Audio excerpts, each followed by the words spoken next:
ఒక పక్క రష్యా ఉక్రెయిన్ల మధ్య శాంతి చర్చలు కొనసాగుతుండగానే ఉక్రెయిన్ బరితెగించింది. రష్యా అణు రియాక్టర్ల మీద, అలాగే రష్యా రాజధాని మాస్కో మీద భీకర దాడులకు దిగిన పరిస్థితి. సో ఉక్రెయిన్ ఈ దాడులు చేయడం వెనక ఆంతర్యం ఏమై ఉండొచ్చు ఎంజీ రావు గారు? అండ్ రష్యా ఖచ్చితంగా గట్టిగానే రెస్పాండ్ అవుతుంది. ప్రతి దాడి ఏ రకంగా ఉండవచ్చు? ఇక శాంతి చర్చలు ముందుకెడతాయా, లేకపోతే పూర్తి స్థాయి యుద్ధంగా మారే అవకాశం ఉంటుందంటారా? ఈ ఆగస్టులో ఉక్రెయిన్ 34వ స్వతంత్ర దినోత్సవం జరుపుకుందండి. ఈ జరుపుకున్న ఇదే రోజు ఉక్రెయిన్ ఏం చేసిందంటే, ఒక రకంగా చెప్పాలంటే ఒక పక్కన శాంతి చర్చలు జరుగుతున్నాయి. ఉక్రెయిన్ రష్యా యుద్ధంలో శాంతి చర్చలు సీజ్ ఫైర్ జరిగి ఆగుతుంది అన్న సందర్భంలో ఉక్రెయిన్ తన స్వతంత్ర దినోత్సవాన్ని పురస్కరించుకుని స్వతంత్ర దినోత్సవాన్ని జరుపుకోవడంతో పాటు రష్యా మీద భయంకరమైన అటాక్ చేసింది. గత 3.5 సంవత్సరాలుగా జరుగుతున్న ఈ రష్యా ఉక్రెయిన్ యుద్ధంలో ఉక్రెయిన్ నిన్న చేసిన ఈ అటాక్ అనేది చాలా తీవ్రం అన్నమాట. దీన్ని ఏమంటారంటే యుద్ధంలో ఎస్కలేట్, అంటే యుద్ధం ఇంకా పరాకాష్ఠకు చేరుకుంటుందని చెప్పవచ్చు. ఎందుకంటే ఉక్రెయిన్ నిన్న తన డ్రోన్లతో రష్యాలోని కరక్స్ అనే ఒక న్యూక్లియర్ పవర్ ప్లాంట్ మీద అటాక్ చేసిందండి. వెంటనే అది చాలా పెద్ద పవర్ ప్లాంటు, ఇది రష్యాలో అణు పవర్ ప్లాంట్, ఇది న్యూక్లియర్ పవర్ ప్లాంటు. అక్కడ ఉన్న కొన్ని కూలెంట్స్ మీద ఇది పడి భయంకరమైన పేలుళ్ళు సంభవించినాయి. రష్యా గవర్నమెంట్ ఏం చెప్తుందంటే ఇక్కడ ఏమీ లేదు, రేడియేషన్ రిలీజ్ అవ్వలేదు అని చెప్తుంది. కానీ అక్కడ ఏంటంటే ఆ పవర్ యొక్క షట్ డౌన్ అంటారు, షట్ డౌన్ అవ్వలేదు, కానీ అక్కడ ఉన్న పవర్ దాని కెపాసిటీ తగ్గిపోయిందని తెలుస్తుంది. భయంకరమైన పేలుళ్ళు అవి జరిగినాయి. అంటే న్యూక్లియర్ పవర్ ప్లాంట్లో పేలుళ్ళు జరగడం అంటే కూలెంటు ఏది రిలీజ్ అయినా చాలా డేంజరస్. కానీ అక్కడ ఏం చెప్తుందంటే రష్యా రేడియేషన్ రిలీజ్ అవ్వలేదు, ప్రజలు ఓకే అంటుంది. కానీ అక్కడ రేడియేషన్ రిలీజ్ అయ్యే ప్రమాదం చాలా ఎక్కువ పొంచి ఉందని అక్కడ పేలుళ్ళు బట్టి వీటిని బట్టి మనకు అర్థమవుతుందండి. అందువల్ల ఏంటంటే ఇది చాలా చాలా డేంజరస్ అటాక్ జరిగింది. కొన్ని వందల డ్రోన్లు, ఉక్రెయిన్ డ్రోన్లు ఈ పవర్ ప్లాంట్ మీదే కాదండి. అక్కడ ఏం జరిగిందంటే సెయింట్ పీటర్స్బర్గ్ అనే ఒక రెండవ అతిపెద్ద సిటీ మీద డ్రోన్లు వెళ్ళి, మాస్కో రాజధాని మీద డ్రోన్లు వెళ్ళి, లెనిన్గ్రాడ్ మీద డ్రోన్లు అటాక్ జరిగింది. ఇది భయంకరమైన attack. Russian government, Russian military ఏం చెప్తుందంటే ఈ డ్రోన్లు అన్నింటినీ మేము ఆపగలిగాం, చాలా ఆపగలిగామని చెప్తుంది. కానీ చాలా డ్రోన్లు అయ్యి సివిలియన్స్ కూడా కొంతమంది చనిపోయినట్టు తెలుస్తుంది. ఇంకొక పెద్ద విషయం ఏంటంటే రష్యా మీద అడ్వాన్స్డ్ టాక్టికల్ మిసైల్ సిస్టమ్ అనేది అమెరికా యొక్క ఒక మిసైల్ ఉందండి. ఈ మిసైల్ని నిన్న ఉక్రెయిన్ ప్రయోగించింది అని తెలుస్తుంది. ఈ ఉక్రెయిన్ ఈ మిసైల్ ప్రయోగించాలంటే ట్రంప్ కంపల్సరీ పర్మిషన్ ఉండాలి. అటువంటి మిసైల్ ప్రయోగించిందని కూడా ఇక్కడ మనకి కొన్ని వార్తలు వస్తున్నాయి. అది ఉత్తుదా నిజమనేది, ఇంకా వాస్తవమా కాదనేది ఇంకా తెలియదు.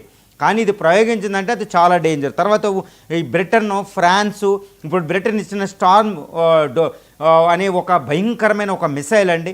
ఈ తర్వాత జర్మనీ, ఫ్రాన్స్లు ఇచ్చిన మిసైల్, అంటే నాటో దేశాలు ఇచ్చిన ఆయుధాన్ని ఉక్రెయిన్ నిన్న వాడినట్టు తెలుస్తుంది. ఇది వాడడం అంటే అక్కడ ఏంటంటే దీని అంతరార్థం ఏంటంటే, ఇప్పుడు రష్యా ప్రతిస్పందన డిస్కస్ చేసే ముందు ఈ ఉక్రెయిన్ ఏ విధంగా ఎందుకు దాడి చేసిన శాంతి చర్చలు జరుపుతున్నప్పుడు అంటే ఉక్రెయిన్కి 2 లక్ష్యాలు ఉండొచ్చు. ఒకటి, శాంతి చర్చల్లో బేరసారాల్లో మంచిగా దానికి ఎక్కువగా రావాలి, బేరసారాలు ఆడడంలో తనకు కూడా ఒక హోల్డ్ ఉండాలి అనేది ఒకటి తెలుస్తుందన్నమాట. అదొకటి.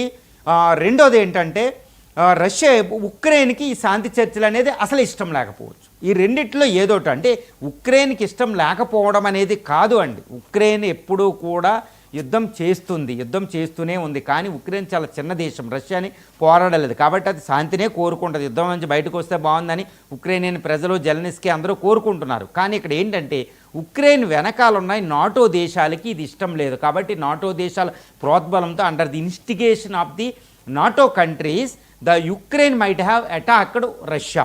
అది కూడా చాలా తీవ్రమైన అటాక్. లేదా ట్రంప్ కూడా ఉక్రెయిన్ ప్రెసిడెంట్ జెలెన్స్కీకి చెప్పి ఉండొచ్చు.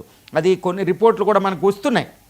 నువ్వు డీప్ అటాక్ చేయి, రష్యా మీద ఎవరైనా అటాక్ చేయకపోతే ఎవడో లొంగడో, యుద్ధంలో గెలుపుకి లక్ష్యం ఇదే అని కానీ చాలామంది చెప్తూ ఉంటారన్నమాట. సో పుతిన్కి ఎగినెస్ట్గా ట్రంప్ జెలెన్స్కీకి చెప్తున్నాడు. ఇది ఒకటి.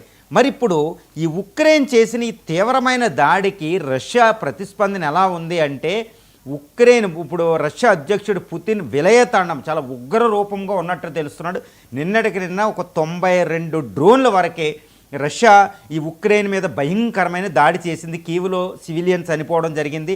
తర్వాత ఇంకోటి ఏంటంటే ఈ కీవ్ అనేది ఒక్కొక్క ఇంపార్టెంట్ డొనేట్స్కి ఈ రీజన్ మినహాయిస్తే ఉక్రెయిన్ టెరిటరీ అంతటి డ్రోన్లు అటాక్ జరిగింది. ఆ డ్రోన్లు ఏంటంటే సుమారు కాజన్ అనే సిటీలో తయారవుతున్న ఈ క్యామికోజ్ అంటే షాహెద్ అనే ఒక అధునాతనమైన డ్రోన్లు ఉపయోగిస్తుందన్నమాట. ఆ డ్రోన్లు అడ్డగించడం చాలా కష్టం, చాలా కష్టం. రెండోది ఏంటంటే రష్యా ఏం చేసిందంటే అమెరికన్ ఆయుధమైన patriotic missile air defence system నిన్న ఒకటి నాశనం చేయడం జరిగింది ఉక్రెయిన్లో. అంటే అమెరికా మీద డైరెక్ట్గా అది చెప్పడమే ఏమిటంటే ఇదిగో నిన్ను కూడా వదలనని. తర్వాత 4 రోజుల క్రితం ఏంటంటే రష్యా పుతిన్ను మిలిటరీ ఏం చేసిందంటే అమెరికా యొక్క బిజినెస్ హబ్బలను కూడా అటాక్ చేయగలిగింది. చాలా భయంకరమైన అటాక్ అండి, అదొకటి జరిగింది. తర్వాత రష్యా యూజ్ చేసిన మిసైల్ ఏంటంటే ఇస్కిందర్ ఎం అనే ఒక భయానకమైన ఒక మిసైల్ని ఈ నిన్న ఉక్రెయిన్ మీద ప్రయోగించడం జరిగిందనమాట. ఒరిష్నిక్కి వెళ్ళలేదు ఇస్కిందర్. అంటే నిన్న జరిగిన ఈ రష్యా ఉక్రెయిన్ యొక్క స్వతంత్ర 34వ స్వతంత్ర దినోత్సవం అంటే 1991లో రష్యా యుఎస్ఎస్ఆర్ విచ్ఛిన్నమైనప్పుడు రష్యా ఉక్రెయిన్ కూడా అందులో 15 రిపబ్లిక్స్లో ఒకటి సెపరేట్ అయ్యిందండి 1991లో. ఇప్పుడు 34వ స్వతంత్ర దినోత్సవం. ఈ స్వతంత్ర దినోత్సవం రోజున ఈ దేశభక్తి రగిల్చినట్టు దాని మీద అటాక్ చేయడం జరిగిందనమాట రష్యా మీద. కానీ రష్యా ప్రతిస్పందన అతి భీకరంగా ఉంది. పుతిన్ ఉగ్ర రూపంతో ఉన్నాడు. పుతిన్ సైన్యం కూడా ఏంటంటే ఫ్రంట్ లైన్ దాటి డొనెట్స్క్, లుహాన్స్క్ రీజన్స్ దాటి చాలా గ్రామాలని, డిస్టిక్లను ఆక్యుపై చేసేస్తుంది. ఎందుకంటే ఎంత వీలైతే అంత భూభాగాన్ని లాగేసుకోవాలని. ఇది ఉక్రెయిన్ అడ్డుకోలేని పరిస్థితి ఫ్రంట్ లైన్. ఎందుకంటే ఇప్పుడు నాటో ఇక్కడ అమెరికా ఏంటంటే ప్రత్యక్షంగా ఒకప్పుడు ఇచ్చిన ఆయుధాలని సప్లై చేయడం లేదు, పరోక్షంగానే చేస్తున్నారు. కాబట్టి ఉక్రెయిన్ సైన్యం రష్యా సైన్యం ముందు నిలవలేని పరిస్థితి అక్కడ దాపురిస్తుంది. కానీ ఉక్రెయిన్ ప్రతిఘటిస్తూనే ఉంది.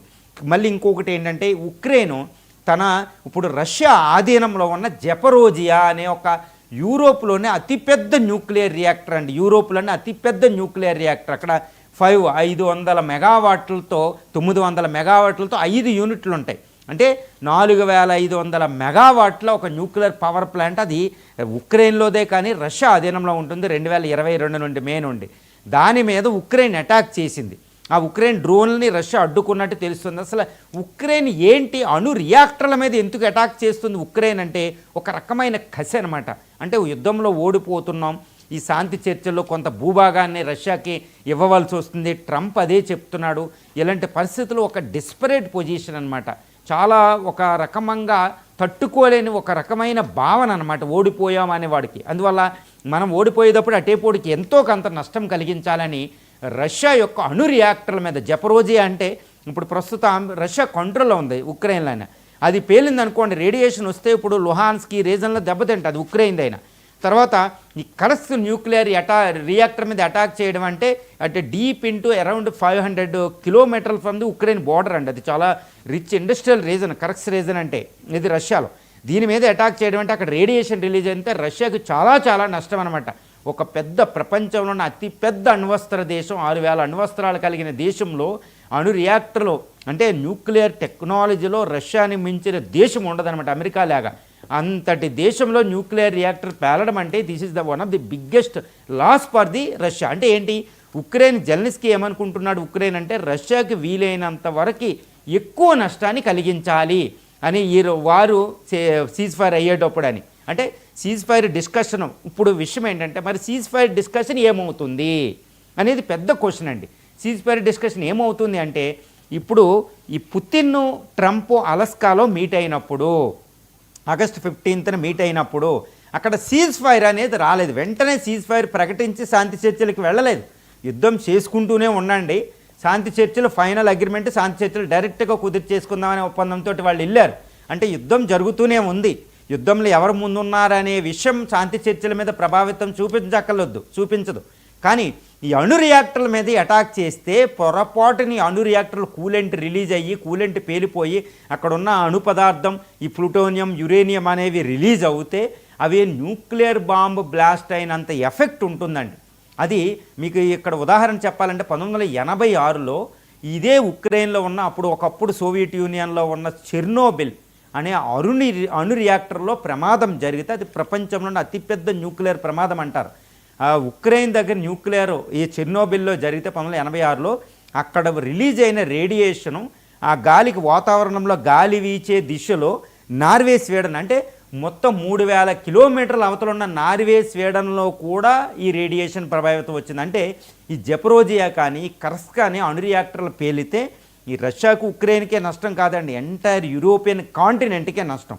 పొరపాటున ఎయిర్ జెట్ స్ట్రీమ్స్ అని ఒక విండ్స్ ఉంటాయి, ఆ విండ్స్ ఇటు చైనా వైపు ఇటువైపు వీరితే మన ఇండియా చైనాల వైపు కూడా ఈ గాళ్ళు వస్తూ ఉంటాయి అన్నమాట. అది చాలా ప్రమాదం అండి. అంతటి న్యూక్లియర్ రియాక్టర్ మీద ఈ ఉక్రెయిన్ అటాక్ చేస్తుందంటే దీనికి నాటో పర్మిషన్ ఉందా లేదో అంటే పర్మిషన్ ఉండే అవకాశం, అంటే మౌనం అర్ధాంగీకారం అంటారు చూడండి, ఆ విధంగా నాటో అంగీకారం ఉంటుంది. ఎందుకంటే నాటోకి యుద్ధం ఆగడం ఇష్టం లేదు. ఉక్రెయిన్ పోరాడుతూనే ఉండాలి, ఉక్రెయిన్ వాళ్ళు ఉండాలి, పరోక్షంగా వాళ్ళు ఉండాలి, రష్యా అలా సఫర్ అవుతూనే ఉండాలి, లాస్ అవ్వాలి, అది నాటో కోరుకునేది.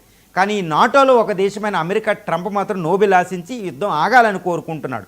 ఇప్పుడు రే ఆఫ్ ది హోప్ ఏంటంటే ట్రంప్ యుద్ధాన్ని కోరుకోవడం ఏదో అది తప్పో ఒప్పో ఆయన నోబెల్ బహుమతి కోరుకోవడం. సో ఆయన ఎఫర్ట్స్ అనేది ఇక్కడ మనకి చాలా కీలకంగా మారబోతున్నాయి. తర్వాత పుతిన్ కూడా వీలైనంత వరకు ఎలాగో ఆయన కోరుకున్న డోన్బాస్ రీజను, లుహాన్స్కు, క్రిమే వచ్చేసింది కాబట్టి యుద్ధంలో గెలిచినప్పుడు కాబట్టి ఇక గెలిచినట్టే కాబట్టి ఇక ఆయన కూడా యుద్ధంలోంచి తొందరగా వచ్చి రష్యా ఆర్థిక వ్యవస్థ మీద దృష్టి పెట్టాలి అనేది ఒకటి ఉన్నాడు. ఎందుకంటే ఉక్రెయిన్ ఇంకా నాటోలో జాయిన్ అవ్వదు, ఉక్రెయిన్ భూభాగం చాలా వరకు దానికి వచ్చేసింది.